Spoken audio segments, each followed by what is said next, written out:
Hey guys, Zach and Flip with Rick here. Today I'm going to break down the typical day of a successful real estate wholesaler. I'm excited to bring this video to you guys today. I'm going to break down from start to finish how a successful real estate investor and wholesaler breaks down their day and how I do my day and how I find very much success with it.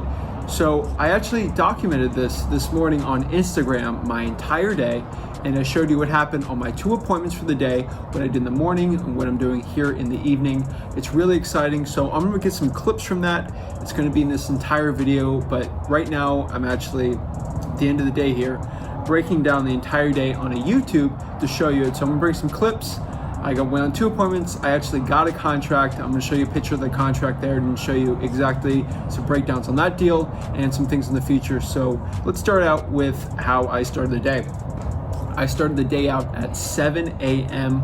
Got up bright and early in the morning. 7 a.m. might not be the earliest for you, but you know, to me it's pretty much early. So I get up in the morning, got a quick workout in for the day, some weightlifting, did a little running, got back around 8:15.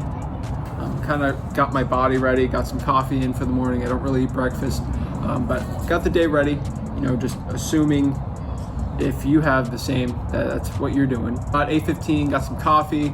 I don't really eat breakfast too much in the morning, but just getting the day ready, getting everything in my head, what I had to do, got my goals set for the day, what I need to get done, accomplished, conquered, what I want to get done. Obviously, my goal for the day, I had 2 appointments, 2 potential deals. I wanted to get 2 contracts. I mean, that is always the goal, to go 1 for 1 on my contracts. Statistically, that can't be, but I was hoping for it. So that was the goal for the day. I set it out, I did everything. So about 9 a.m. rolls about, and I have to leave the house around 10 a.m. for my appointment. Had a meeting with Rick about our creative finance side of the business. We're just ramping that up like crazy, getting some sub-2, some lease options, just talking about that, raising private money, things like that. That's a big priority, what we've been doing. So spend about an hour around there. 10 a.m. rolls around. I'm ready to get going for the day. So appointment 1 for the day at 10 a.m. I start driving in there. So I knew there's some things on this deal. So the ARV on this deal was $230,000 to around $245 on the high side. I knew I can give you ARV, repairs, all the fun numbers, but honestly what I really need to know for you guys is what the ARV is and what the thing is basically worth. I care what the thing is worth literally if I try to wholesale it, and how much a cash buyer would pay, so I can make an arbitrage on the difference of that. And from my statistics and just looking at the numbers, crunched it, I need to get this thing for $210 to $215 before I even walk in there. I know that is my price for a cash buyer. It's in a nice community. It's not a gated community, but it's a nice HOA one. I know some cash buyers that buy in that all the time at $200 to $215. Called the cash buyer. He told me, hey, $210, $215, market's hot, let's go. That's the price. So I walk in there confident, like, hey, I'm ready to go. Let's do this. So I drive there, and this is the house that I actually went on right there. Now you can see from the exterior that the roof actually looks pretty nice. It was built in the late 90s. So I assume since these people are older, they haven't updated it. It's actually a vacant home. So I went in there, had my mask, had everything like that. I was ready to go, and basically talked to them, built that nice rapport. They were at a tough price with me. They really were stuck at $215. And just looking around, I didn't take any pictures of it. I usually take pictures once I get the contract, but at $215, it was just too high. You know, their motivations weren't as strong as they indicated on the phone, and I was hoping for something better, but just wasn't there, guys. Stars didn't align on that one. They were stuck at $215.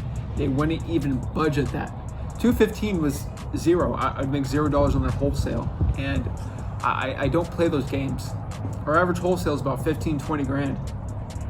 So like, it just wasn't gonna work. And I tried, you know, I tried 180, 185. I started that, and they weren't even having it. Not even at 210, 205. I was like, oh. So, you know, they're gonna think about it, get back with me. I hope it works out, you know, but if the stars align, they do. If they don't, whatever. It seems like a listing. So I conditioned them, if they're not open with me, they'd list it with me. And not with me, but someone that I referred to in one of Rick's brokerages. But that was it. It wasn't just disheartening because I could follow up, I could still make money on that deal. Just if I do it through a listing or make a very tiny wholesale fee on that, whatever, what am I gonna do? So that appointment was around 11 o'clock, and basically it was over at 11:30. Got quietly shoved out after not moving much at 2:15. So I was on to appointment number 2 for the day, which was at noon. So 11:30, had 30 minutes, had to head over east and just drive there and hopefully get the deal, you guys. So here's the breakdown on the second one. You've already heard the spoiler. I got a contract on this one. So let me break down some of the numbers real quick. So this is the property right here. As you can see, the roof looks a tad older than what I would prefer a one on it. The true thing you need to understand about this, so here's the background of it, because I like to keep it real with you guys. The seller is a sweet, I don't call him sweet, but like a nicer, older gentleman, and one of his brothers and one is a business partner of him. So in total, there's 3 actual sellers, but the older guy is basically the boss man. Whatever he says goes, and he put in the most money on the deal. So it was ultimately him. So him and his brother were there, and basically they're both real nice people. Talked about fishing and just football, things like that. That's what they liked, that's what I like. So it was a great connection with them there. Had them really trust me. I told them some of the benefits of using me, and maybe you could just want to list it, I don't know. So COVID-19 hit them hard, especially with just rentals. He had plenty of rentals. He had about 3 or 4 of them, but this one was just a huge problem with him. And I'll get to that a little later. But basically the tenant was taking advantage of the seller and to how nice of a guy he is. So that was a huge issue. So the tenant was just, honestly, nice seller, crazy tenant. Typical role. I can deal with these easy. These are easy deals for me because I'm very good at talking to the seller and really showing them the solutions, and they really wanted the cash offer on the property. So the market rent for that is about $1,700 per month. It's a very nice house. It actually used to be a model home when they were building it in the 2012s. I think it was built in 2013. So it was a newer house. I mean, this is probably the newest house I've ever bought in my experience in real estate investing. With Rick, he's bought some newer ones relative to the age when he bought. Like when he was in 2010, he was buying 2008 homes. So this one is about 2013, 7 years old, which is the newest for me. I mean, everything from the 80s. Oldest house I bought was from like 1920, but that I don't want to get on a tangent with you guys yet. So basically what happened was they were paying about $1,100 a month in rent, and that was in about January. As you can see, $1,700 was the market, and they were paying $1,100. They went to the actual tenant and said, hey, I don't know if I could pay, because they know the stress of COVID-19 was, to the landlord, and said, I'm going to have to pay $900, and that's what it just has to be. And she went a whole big spiel, the tenant, and really just went after the dude's emotions and manipulated him into doing it $800 a month, cut it about $300 a month, and she was paying $800 a month, and she had a very secure job. I don't want to expose the privacy, but they weren't in fear of losing their job at all, and really kind of took advantage of the seller. And unfortunately, she was doing $800 a month and just really draining, like $800 a month, and the market rent $1,700. This guy was getting drained in taxes and maintenance, and she destroyed the property. She actually, in her agreement, the month-to-month agreement, he agreed no smoking, no thing in the house, no pets, no smoking. She was smoking about 2 packs of cigarettes a day in the house and had about 2 pit bulls in that property. I love pit bulls, but they destroy rentals. So this is the precursor situation. He was almost done with it. He's just so disheartened about this whole thing. He was losing money. The COVID-19 thing, just it was all a whirlwind for him. And I've been following up with him every single month for about 4 months. And basically, a couple weeks ago, he's like, I'm done. Like, I'm sick of it. Let's go. And he indicated to me that 180 was the price, or he's walking. And when he told me that a couple weeks ago, and I knew, I'm like, ugh, I don't really know about that. So the ARV on this property was about $225,000 to around $245,000. It's got some nice features, but if it's worth more, then it's great. But for my numbers, I always like to play conservative. And so $1,700 was the market rent, $225,000 to $240,000 was the ARV on the property. You need about $30,000 in repairs, so do the math yourself. And he was stuck at $180,000, which just wasn't a price that would work for me. I know cash buyer would pay $170,000 all day on that. $170,000 is just the number. If they can get that 10% off of that, they'd be golden. And it's a very hot zip, so I was really excited about it. He told me $180,000 or I am walking away from you. And that put me in some disheartening things. I know $180,000, I'm like, ugh, I don't know about that. I mean, he sounded very firm on that price, and I don't know if he's gonna get off of that. Maybe I can get him off 20 and make 10K. I had that in my mindset. So I walk up in there, and this was before he hasn't been in the property in 2 years. He actually hasn't driven by it in that long.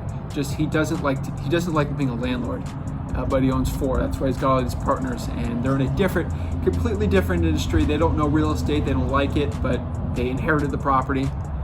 And so basically, I go to the property, the tenant's like, I ain't letting anybody in this house. Now think to yourself, why isn't the tenant gonna let anyone in the house? They don't want the landlord knowing that they're smoking and they have 2 dogs. Now, in the agreement, it says, upon 48 hours of a notice, we have the right to inspection. The landlord texted the tenant and said, you have 48-hour notice, we're doing an inspection. And he's never done inspections. And the tenant was shocked, like, who's this guy trying to get inspections? What's going on? This is not usual, because I told him to do that. And basically walk in there 48 hours, she's like, I ain't letting anyone in here. And I basically talked to her for a little bit, say, hey, we're just here to inspect it, make sure, the roof's not caving in, making sure everything's okay with the property.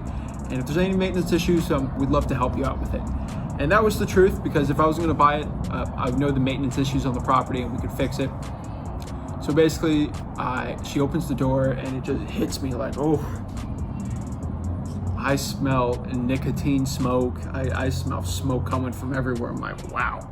And automatically I knew that was at least 10 grand just to fix it all up. You got the air ducts, you got to vinegar the entire walls, the floors, even the ceilings, got to clean the duct work out. It's 10 grand minimum to get that smell out, and it just seeps into the drywall and it's a complete mess. Now, granted, that just hits me, and I know for a fact that I can just cut 10 grand out of my price altogether. So I wanted to get it for like 160. I know now I gotta get it for 150. Great, because the seller was stuck on price. And so I was in there. The landlord actually went in there and he was shocked. He heard dogs barking in the other room, scratches everywhere. Just think about this, scratches everywhere. It was very, I want to say this, stressful for the landlord seeing what their beautiful property was, when they renovated it to what it was now. And to me, it wasn't the end of the world, but for him, it was like that the house is his baby and someone destroyed it, like a fine car or something. And he didn't like it. He was really angry. He had to stop himself from cursing, screaming, and just doing all that. So at the end of the day, we leave the house. I'm smelling like smoking or whatever. So I drive about 15 minutes to a local, Starbucks, and we go there, and I talk to him. I'm like, this is a lot more work than I thought. It's not going to work. Like, what price? What's your number for this house? And he was just like, oh, I have no idea. I don't know. And he's like, well, you're gonna have to just bid this for me. You're just gonna have to give me a bid, and that's it. And I'm like, well, you don't have a price in mind? You can't tell me? And he's like, no. I'm like, oh shoot, I'm stuck saying a price, and they're gonna use that price on leverage, and I'm like, ugh. So I was a little disheartened about that. I knew I could still sell that thing for about 160. So I basically told them, like, hey, the best I can do here is I'm just spinning a number out, because I'm at like 120 for the house. and he was just like, whoa, 120. Basically, he comes back at like 150. At the end of the day, I split him in the middle and I get it for about 135. So you can see here on the contract, got it for 135,000. Him and his brother sign. And the biggest issue is getting the other business partner to sign. Now the other business partner is in his job like 12 hours a day and he wasn't there. And now I'm gonna have to convince him, because he was stuck at 182 to sign it. And they said, let's call him Bill. Bill's actually at the shop today. If you drive there and just get him to sign it, we can do it. So they sign it, shake hands, we're good to go there. Yes, they shook hands, I had gloves on, it's okay, I had different gloves. Sign there, go. So I basically meet Bill at the shop, get him to sign, and so you can see here on the contract, I got all 3 signatures, and boom, got a contract for the day. So pretty good day. So that was like 1:30, drive back home, it's around 2. And so now I can look at the pictures I took of the property and really assess what I should do. Should I wholesale the house? Should I wholesale it? What's the best course of action for this? And I ran the numbers here and I figured out I could wholesale this property for around 160 to 165 and make $30,000 to $35,000 on a wholesale, which, hey, that's pretty good. It's a really good deal. And then I looked at the numbers. If I wholesale it, called a couple realtors that I knew that were friends with me, went on PropStream, checked it all out, and basically I knew I could sell it 205, 210 on the market if I put that $5,000 in there. Now the smoke only cost me about $2,000 to fix up. If I get someone in there and do a lot of the work and get the smell out, just kind of redneck it a little bit. And I've been in the situation before. I get the smoke smell out for pretty cheap, and it needed little tiny things, just a sweep here and there, and then repaint maybe a couple doors, but that's really it. Just get a little sample from Home Depot, good to go. So basically at the end of it, I figured out I could wholesale it for about $55,000 to $60,000. Again, this is one of the hottest zips in my market. So I know this thing will sell off the chain on the MLS. And I'm looking at activity, Florida's open up, things are selling like crazy. There's a lot of pent up demand. So we're gonna ride the wave and probably wholesale it, make $55,000 to $60,000 on that deal. Again, guys, I'm not gonna go into the whole details of it all, but I am making a follow-up of an entire series really of from the beginning to end on that property. You're gonna see me there throwing up with the smoke. I'm gonna show you the actual inside of it. You'll see everything I talked about here actually in detail, and I'll show you from me buying it at the closing to the other closing, me selling it, how much I actually made on it. Maybe I make 50, maybe I make 80. We don't know, guys. So that was it. That was about 2 o'clock, and I felt pretty good about the day. Got 1 contract. Obviously I'd like to have 2, but I'm not gonna push myself or overdo myself on that first deal if I was not gonna make any money. There's just no point in doing that. So got home 2, did my analysis. About 3 o'clock, followed up with some sellers, set some appointments up for a couple more days, and hey, I was having a pretty good day. And then 4 o'clock rolls around, and I got it all. Got a call from one of my Flip with Rick University students, and really great news. He started about 5 days ago, and he actually got his first contract. He's going to make some good money on the deal. I know it, and he got his first wholesale contract, first of many, and really excited for him. Know he's watching this video, but congrats, man. But yeah, that was really exciting news, and then just broke down what he should do in the next steps, things like that. But that's for something else. But at the end of that, about 4, so it's about 4:30, 4:15 now. I guess I don't know track of time. I'm recording this video. I'm sharing my day and my thoughts with you, and just breaking down the entire day of a successful real estate wholesaler. Now, I don't get a deal every single day, guys. Like I'm not this big hedge fund buying 3, 4, 5 deals a week. But we're doing it. We're doing well, guys. We're just trying to share the process with you here at Flip with Rick. And if you got a value out of this, I'm really happy. Please like and subscribe. Comment below what market you're in. I'm curious too. I'm doing a lot of virtual markets, but this was basically the typical day for me. Getting up at 7, ending the day, cooling around about 5 o'clock. And just, at the end of the day, I like to record videos and just help other people. And all these videos are free, guys. I'm just trying to help you guys out as much as possible. So I'm ready to conquer the day tomorrow. I got a lot of appointments tomorrow, which is exciting. So that's it, guys. So this is a typical day for a successful real estate investor, especially one that's 20 years old. So thank you guys. Like and subscribe. I thank you again. Have a good one. Second.